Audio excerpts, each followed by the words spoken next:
వారు అన్నమాట ఏం వస్తే కానీ, ఎందుకంటే వారు ఎమ్మెగనూరుకి ఎట్ట వచ్చారు, కోడుమీరి మీద నుంచి వచ్చి ఉంటారు.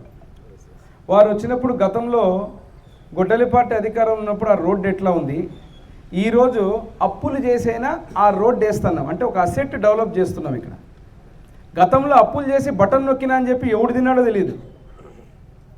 రామకృష్ణ గారు ఎమ్మెగనూరుకి వచ్చినప్పుడు డిఫరెన్స్ చూసింటాడు. ఆయన ఎట్లా ఉంది రోడ్డు, ఎట్లా ఉంది సర్కిల్. అదే రకంగా ఇక్కడికి వచ్చినప్పుడు నేను ప్రత్యేకంగా, ఎందుకంటే వారంటే నాకు గౌరవం, వారు రెండు విషయాల మీద మాట్లాడారు. ఆర్డీఎస్, గుండ్రేవుల. ఈ ఆర్డీఎస్ రేటు కెనాల్ని గతంలో మేము విమర్శించడం పక్కన పెడితే నాశనం చేసిన వాళ్ళని విమర్శించాలా వద్దా? మరి ఆ ప్రాజెక్టు తెచ్చి టెండర్ పిలిపిస్తే సర్వనాశనం చేసి మళ్ళీ ఈరోజు అడుగుతున్నారు వాళ్ళు. రామకృష్ణ గారు లాంటి వాళ్ళని మేమేం అనుకోము. వాళ్ళు ఏదైనా చెప్పినా సమస్య సహేతుకంగా ఉన్నప్పుడు స్వీకరిస్తాం. కానీ నాశనం చేసిన గొడ్డలి పార్టీ వచ్చి మమ్మల్ని అడుగుతారు, ఆర్డీఎస్ ఎప్పుడు చేస్తావు, గుండ్రేవులు ఎప్పుడు చేస్తావు, ఈ రోడ్డు ఎప్పుడు వేస్తావు, ఈ పథకం ఎప్పుడు ఇస్తావు అని చెప్పి. మరి ఇట్లా అడిగినప్పుడు మరి వాళ్ళకి సమాధానం చెప్పాలా వద్దా? కాబట్టి ఖచ్చితంగా ఏదైతే వారు చెప్పినారో, అప్పులు చేసినా ఈరోజు అసెట్లు తయారు చేస్తాం, తద్వారా సంపదను సృష్టిస్తాం.